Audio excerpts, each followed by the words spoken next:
पिछले कुछ दिनों पहले से लगातार देख रहे हैं कि कानूनी जो प्रक्रिया है उसका कोई पालन नहीं हो रहा है। कहीं न कहीं देश भर की अदालतों के आदेशों की ऊपर महिलाओं के संदर्भ में ख़ास करके देखा जाए तो ऐसी टिप्पणियाँ हुई हैं, जिन पर बड़ी शर्मनाक स्थिति पैदा हो रही है और बहुत गलत मैसेज जा रहा है। और उसी तरह से जिस तरह से पिछले दिनों एक जज साहब के घर से काफ़ी लक्ष्मी जी प्रकट हुई, उसको भी लेकर के बहुत ही शर्मिंदगी हुई।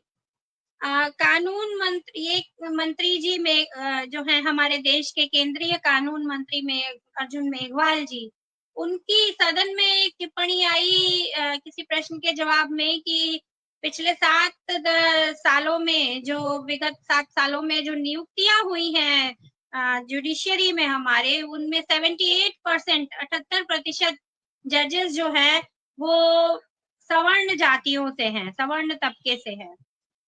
तो सामाजिक न्याय का सवाल हमेशा से एक बड़ा सवाल रहा है। देश की जो सामाजिक व्यवस्था है उसमें बाबा साहब अम्बेडकर और तमाम देश के बड़े नेताओं ने जो संविधान बनाया और जिस तरह कानून का शासन देश में चलाने की बात हुई, उस तरह से उसमें जो एक समाज का वंचित तबका है, जिसमें महिलाएं, दलित, आदिवासी और तमाम देश के पिछड़े वर्गों के लोग आते हैं, उन लोगों की एक बड़ी संख्या न्याय की आकांक्षा में जो है बैठी है, लेकिन उसको न्याय नहीं मिल पाता है। जेलों में जो पेंडिंग मुकदमे हैं, उनकी संख्या बढ़ती जा रही है, बहुत बड़ा बोझ है वो। और उस न्याय के इंतजार में जेलों में बंद जो हमारे तमाम लोग हैं, वो उन्हीं तबकों से, वंचित तबकों से ज्यादातर आते हैं, जिसमें अल्पसंख्यक भी मैं नाम लूंगी की बहुत बड़ी संख्या में है। पिछले दिनों में इसी तरह की और भी कई घटनाएं हुई जिसमें बुलडोजर को लेकर के जो एक सुप्रीम कोर्ट का ऑर्डर था, उसकी भी यूपी में खास करके और मध्य प्रदेश में, महाराष्ट्र में अवहेलना हुई। जो लोग पीड़ित थे एक तरह से, उनके ही घरों को आरोपी बनाकर बुलडोज किया गया। तो इस तरह की जो व्यवस्थाएं डगमगा रही हैं, लोगों का भरोसा उठ रहा है कहीं न कहीं हमारे देश की जुडिशियरी से, और ये बहुत ही दुर्भाग्यपूर्ण और बहुत ही चिंताजनक है। तो आज की हमारी परिचर्चा में हमारी मंजू शास्त्री जी भी आ गई हैं, मैं उनका भी स्वागत करती हूँ। मैं सबसे पहले अरविंद जी आपके पास आना चाहूंगी कि जो ये सामाजिक न्याय की जो अवधारणा है, उसमें ये कहाँ तक फिट होता है कि हमारी जुडिशियरी में उन तबकों का कहीं न कहीं जो प्रतिनिधित्व होना चाहिए वो दिखाई नहीं देता है, और इसकी वजह से किस तरह का प्रभाव आप देखते हैं, और क्या आप अपनी टिप्पणी दीजिए। अरविंद श्रीवास्तव जी, आप अनम्यूट कर लीजिए प्लीज। देखिए, इसके पीछे एक लंबा इतिहास भी है और सामाजिक कारण भी है। सामंत युग में न्याय व्यवस्था बादशाहों के हाथ में थी। राजा न्याय करता था, उसको भगवान का वो अवतार माना जाता था, इसलिए वो जो न्याय कर दे, जो फैसला कर दे, वो सही। गांव में जो पंचायतें होती थी, वो छोटे छोटे मामले वो पंचायत स्तर पे निपटाती थी। अलगू चौधरी की कहानी सभी ने पढ़ी है कि किस प्रकार से निष्पक्ष न्याय गांव में होता था, बिना कानून की जानकारी के। क्योंकि कानून के बारे में कहा जाता है कि common sense is strong, common sense is the law, है ना। What is law? Law is a strong common sense. तो गांव में तो इसी आधार पे होता था। बादशाह लोग अपनी मर्जी से करते थे। सबसे बड़ी बात यह है कि ये जो हमारे देश में जो न्याय व्यवस्था आई है, ये ब्रिटेन से आई। ब्रिटेन में भी पहले राजा न्याय करता था, फिर ये हुआ कि बड़ी संख्या में मामले आने लगे, तो कहां तक राजा उनकी सुनवाई करे, तो उसने अपने परिवार के सदस्यों को जो है जज का काम देना शुरू किया। तो चूंकि सिर्फ राजा न्याय कर सकता है, तो परिवार के सदस्य कैसे न्याय करेंगे, इसलिए उसने उनको कहा कि माई ब्रदर। ये माई ब्रदर शब्द आज तक कोर्ट में जज लोग इस्तेमाल करते हैं, माई ब्रदर। तो वहां जो राजा है, उसने किसी को अपने परिवार के सदस्य को या किसी व्यक्ति को अपॉइंट किया, उसको अपना ब्रदर बता के, my brother so and so is here bye appointed. तो वो ब्रदर हो गया, वो कुलीन तंत्र का एक हिस्सा हो गया। और फिर वो न्याय व्यवस्था उस तरह से चली, और इसलिए आज भी हमारे यहाँ माई ब्रदर जज और माई लॉर्डशिप, क्योंकि वो भगवान का एक हिस्सा माने जाते हैं, तो इसलिए वो लॉर्ड बोले जाते हैं। और हमारे यहाँ जस्टिस डीपीएस चौहान थे इलाहाबाद हाई कोर्ट के, वो तो लॉर्ड नहीं बोलो तो गुस्सा हो जाते थे कि हम सर कैसे बोल रहे हैं, आप लॉर्ड बोलिए। तो लॉर्ड का जो एक जो सामंती जो ठस्सा जो था वो जजों के अंदर रहा। तो वो ही लोग, वो न्याय व्यवस्था यहाँ पे भारत में भी आई। पहले तो जो आते थे ब्रिटेन के लोग ही ऊंची न्यायालयों में जज बनते थे, और कानून भी कमोबेश जो है वो वहीं से आए। पीनल कोड हो, एविडेंस एक्ट हो, क्रिमिनल लॉ, ज्यादातर कानून वहीं से आए। बाद में कुछ लॉ यहाँ भी धीरे धीरे डेवलप हुए, लेकिन लॉ को डेवलप करने वाले, कानून बनाने वाले जिन वर्गों के लोग थे वो सब सो कॉल्ड सामंती, फ्यूडल, अभिजात वर्ग के ही लोग थे।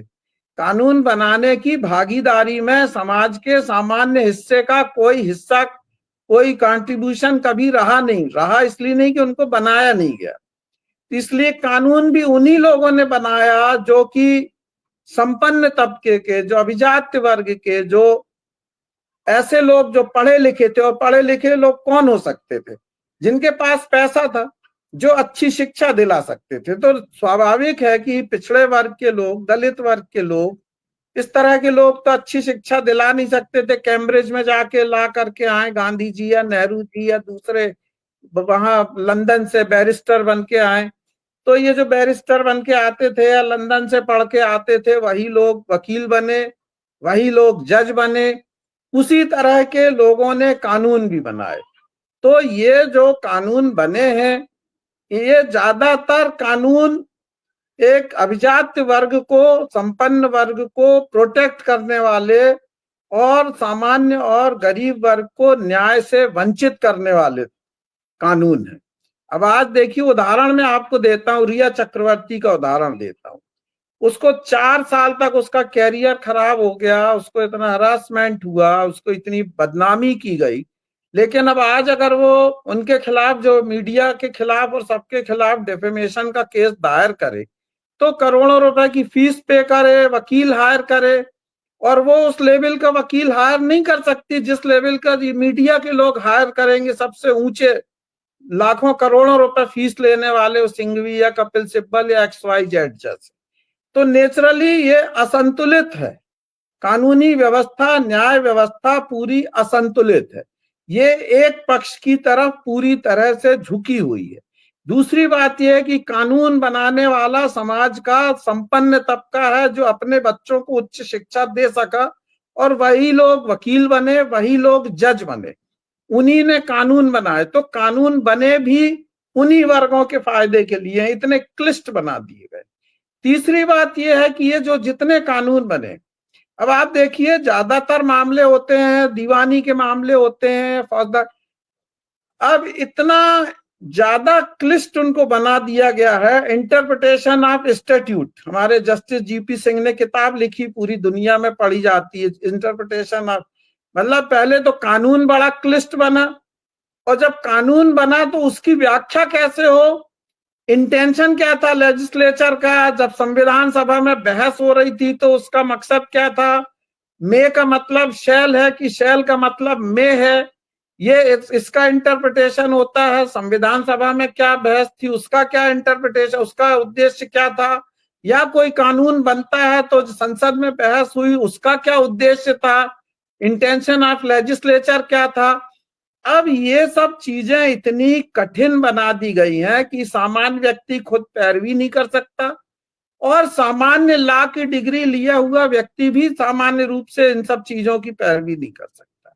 तो कानून को एक तरीके से सामान्य वर्ग के, मिडिल क्लास के, लोअर मिडिल क्लास के, उससे दायरे से बाहर कर दिया गया। और उसका नतीजा ये हुआ है कि जुडिशियरी में सामान्य तबके के लोग, मिडिल क्लास के लोग, दलित वर्ग के लोग, पिछड़े वर्ग के लोग, आदिवासी, क्योंकि उनको वो एजुकेशन नहीं मिल रही। अंग्रेजी में पूरा सब कुछ है, अंग्रेजी में कानून लिखे जाते हैं, अंग्रेजी में उनका इंटरप्रिटेशन होता है।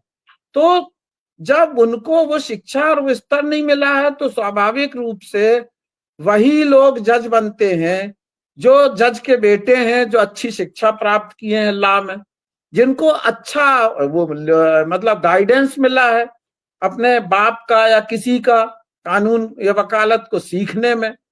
तो उसका ये नतीजा है कि जो एक फ्यूडल सिस्टम पुराना जो था कि बादशाह के बाद उसका बेटा बादशाह, उसके बाद उसका बेटा बादशाह, लगभग यही स्थिति जुडिशियरी में भी है। आज जो 78% जो कहा गया उसमें से भी अगर आप काउंट करेंगे तो 50% जजेस वो होंगे जो जजों के परिवार से आने वाले होंगे या लीडिंग लॉयर्स के परिवार से। अब यशवंत वर्मा के बारे में जैसे कहा गया कि ये तीसरी पीढ़ी के जज, इनके फादर एएन वर्मा भी जज थे और शायद उनके फादर भी जज थे, तो 3 पीढ़ी से वो जज बन रहे हैं। तो एक तरीके से एक प्रिविलेज्ड क्लास तैयार हो गया है, ये अपने आप में एक वो बन गया है। तो इन्होंने, और जैसा आप लोग अगर कोर्ट में जाते हो तो बहुत एक शब्द का चलन है अंकल जजेस। अंकल जजेस आप देख लीजिए किसी भी हाई कोर्ट में, हमारे हाई कोर्ट में देख लीजिए, जो जूनियर जजेस जिनकी प्रैक्टिस 4 साल की है, 5 साल की है, 3 साल की है, वो करोड़ों रुपए कमा रहे हैं। बड़ी बड़ी कंपनियों के स्टैंडिंग काउंसिल वो है। क्यों? क्योंकि वो किसी सुप्रीम कोर्ट जज के, हाई कोर्ट जज के बेटे हैं। तो जज बनते ही उनको जो है इंगेज कर लिया जाता है और वो गारंटी से काम कराने की गारंटी लेते हैं, क्योंकि उनके अंकल बैठे हुए हैं सामने सीट पे, तो गारंटी है उनकी कि हम ये स्टे करा देंगे, हम ये करा देंगे, 50 लाख लेंगे, 25 लाख लेंगे। तो उसमें सामान्य लोग जो हैं, सामान्य शिक्षा प्राप्त करके जो वकील आए हैं, जो मध्यम वर्ग के जो लोग आए हैं, गरीब लोग आए हैं, दलित वर्ग के लोग आए, सामाजिक रूप से पिछड़े वर्ग के लोग आए हैं, वो तो वकालत में स्टैंड ही नहीं कर पाते हैं। कितने लोग, अगर आज हम यहाँ पे मध्य प्रदेश हाईकोर्ट में, अगर हम बाहर की बात नहीं करते, कितने लोग हैं, जो कोई पटेल, जो कोई यादव, जो कोई कुर्मी, जो कोई लोधी, जो कोई दलित, जो कोई अच्छा एक स्टैंडिंग जिसकी हो वकील, कितने होंगे? अगर 1000 या 2000 वकील है हाईकोर्ट में तो 5 या 10 भी नहीं होंगे इन जातियों में से, और दलितों में से तो शायद ही एक आध कोई होगा, तो होगा, कोई नहीं होगा, क्योंकि ना उनको वो एजुकेशन है, ना वो एक्सेस है, ना वो पैट्रनेज है। तो इसलिए ये सिस्टम जब तक तोड़ा नहीं जाएगा तब तक, और कानून को सरल नहीं बनाया जाएगा, सब लोग समझ सके कानून, सब लोग पढ़ सके कानून, ये जो इतना क्लिष्ट व्याख्या, इंटरप्रिटेशन, ये तमाम, ये इसकी जरूरत ही नहीं है ज्यादातर मामलों में, कुछ मामलों को छोड़ के, लेकिन जानबूझ के बना दिया गया है। और इसलिए कुछ ही वकील इस तरह की बहस कर सकते हैं, और जो लोग उनको हायर करते हैं वो कभी फैसले होने नहीं देते, आडवाणी से लेके आज तक के। धन्यवाद। चाहे लाख बुराइयां हैं, बहुत बुराइयां हैं, फिर भी अभी के टाइम में जो ये करंट डिस्पेंसेशन है, इसका जिस तरह से ये कानून लाती है, जिस तरह से ये बिल लाती है, बिना बहस कराए लाती है और किस तरह से करती है, आप सभी देख रहे हैं। तो इसमें हम कॉलेजियम सिस्टम के फेवर में तो नहीं कहेंगे, लेकिन क्योंकि उसमें है नेपोटिज्म तो बहुत है, ये तो मानना ही पड़ेगा, कोई भी मानेगा, सीधा है एकदम। तो फिर भी एनजेएसी से बढ़िया है सिस्टम, उसमें चला जाएगा तो उसमें कौन लोग भरे जाएंगे आप जानते हैं। जिस तरह से जो ज्वाइंट सेक्रेटरी के लेवल पर डायरेक्ट अपॉइंटमेंट हो रहा है, आप देख रहे हैं सिस्टम ला करके इस सरकार में, या फिर यूपीएससी में ही आप देख रहे हैं कि जो स्पीकर है ओम बिरला, उनकी बेटी बन गई है, जो हमारी प्रेसिडेंट है उनकी भतीजी बन गई है, प्राइम मिनिस्टर है उनकी भतीजी बन गई है। तो ये सभी आईएएस आईपीएस बहुत धड़ल्ले से बन जा रहे हैं। तो ये भी एक ख्याल रखना पड़ेगा कि वह कौन सी सिस्टम की बात की जाए अभी के समय में, जो जिससे हम जिनकी बात कर रहे हैं, जिनको, जो बहुजन आपके चैनल का ही नाम है, तो ये बहुजन लोग आ पाए मेन स्ट्रीम में। धन्यवाद मंजू जी। आनंद जी जल्दी से। जी, बहुत अंतिम बहुत जो धन्यवाद। टिप्पणी है आपकी देखिए, रहेगी सच और बात, आप ही इसका समापन करिए चर्चा का। जी, सच तो ये है कि हम यथास्थितिवाद के शिकार हैं। हम 70, 75, 80 साल बीत गया, आज तक हम जनतांत्रिक प्रक्रिया में आ ही नहीं पाए। हम राजतंत्र से आ गए सामंत में, सामंत से कुलीन, और आज भी हम ये कुलीन तंत्र के बाहर हम निकल ही नहीं पा रहे हैं। हमारा कोलिजियम ठीक है। अरे सच बात तो ये है कि हमारी सरकार जो है उसकी वैचारिकी क्या है। जो लोग नियम बनाने वाले हैं, जो लोग नियम को पालन कराने वाले हैं, और तो फिर उन्हीं का तो असर पड़ता है न्यायपालिका पर भी। तो कुल जोड़ा करके हमारी जो वैचारिकी है वो कहाँ क्या जा रही है, जो हमारे न्यायपालिका के अपना लोग हैं उनकी वैचारिक स्तर क्या है, इस पर बहुत कुछ असर पड़ता है। और सच बात तो यह है कि अगर केवल और केवल मुख्य न्यायाधीश को अगर मैनेज कर लिया जाए तो आधी से ज्यादा न्यायपालिका तो मैनेज हो गई। आप जो तो आप बनाते रहिए, आप नियुक्तियां करते रहिए, आप कराते रहिए, कोई फैसला नहीं हो पाएगा जब तक हम जनतांत्रिक हम आदमी नहीं चुनेंगे। हमारे यहाँ आज भी है पंच परमेश्वर, जो हमारा जज है, हमारा